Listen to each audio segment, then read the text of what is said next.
a bill that we would support to go to Select Committee. Thank you.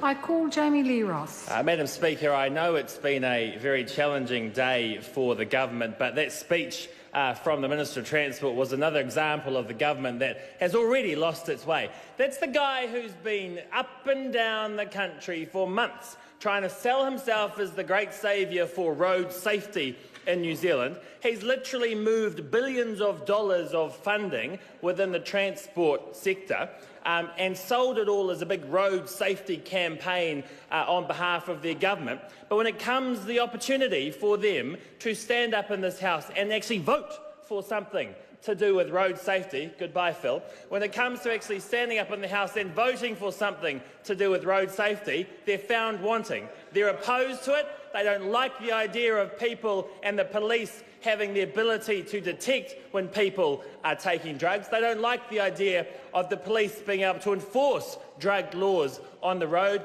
And, Madam Speaker, they should seriously be looking at themselves and how they're voting here tonight. Madam Speaker, I actually think Stuart Nash should be taking a call, because Stuart Nash was quite wise on this issue only a couple of years ago, because in opposition a couple of years ago, Stuart Nash was a champion for roadside oral testing. He was a champion for doing the right thing. He now has an opportunity to vote for it. Back in 2016, Stuart Nash was in the media, up in lights. He was called a huge supporter of random oral roadside testing. He even said, if technology exists to allow for this type of roadside testing in a timely, efficient and reliable way, we should be looking at it. Well, here's the opportunity, Labour Party. It's time to look at it.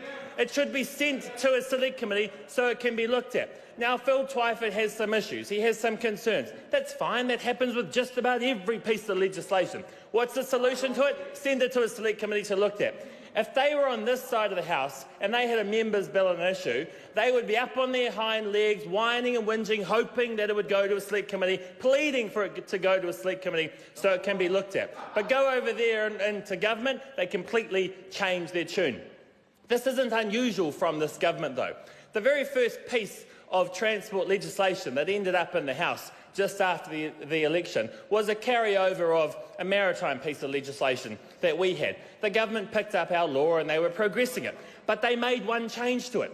They removed from that Maritime Amendment Bill, this was Julianne Genter as the minister in charge of it, she removed from the Maritime Bill the ability for random drug tests to be undertaken. They sent a message back then that in the maritime industry and that part of transport, they didn't care if people were in charge of ships and they were drugged up. They took that random testing out of the bill. Now we get to an even more serious issue where potentially police would have the opportunity to detect people on the road who are drugged up and not able to drive a car safely. When the Parliament can give police the power to be able to test for that, they don't want to support it. Madam Speaker, this is a very simple bill. It's not hard. It's very clear. The bill in the change to 11B says a person must not drive or attempt to drive a motor vehicle while that person's oral fluid contains evidence of the use of a specified drug. What are those specified drugs? MDMA, ecstasy, methamphetamine, we know what that is, THC, cannabis. The Labour Party voting against this today is effectively saying to New Zealanders that they are happy with people to be driving on our roads with those drugs in their system. They're saying to the police too they don't trust them to be able to carry out properly roadside oral fluid testing. In fact, the arguments the minister made tonight were the very same arguments that people would have been making against breath alcohol testing decades ago.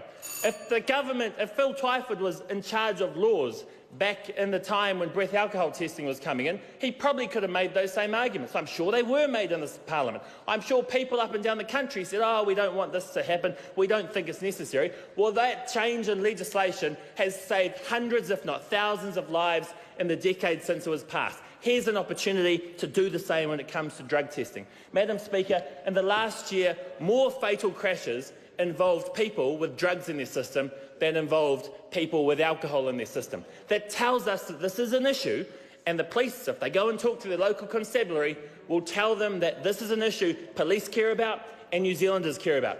Here's an opportunity for the Parliament to do the right thing. Alistair Scott's put forward a proposal that even Stuart Nash supports. We support this. We support the police to do a good job, and I just wish the Labor Party would fulfil their rhetoric around transport safety and actually vote for this bill. Madam Speaker. I call the Honourable Lees Galloway. Ian Lees Galloway. Thank you, Madam Speaker.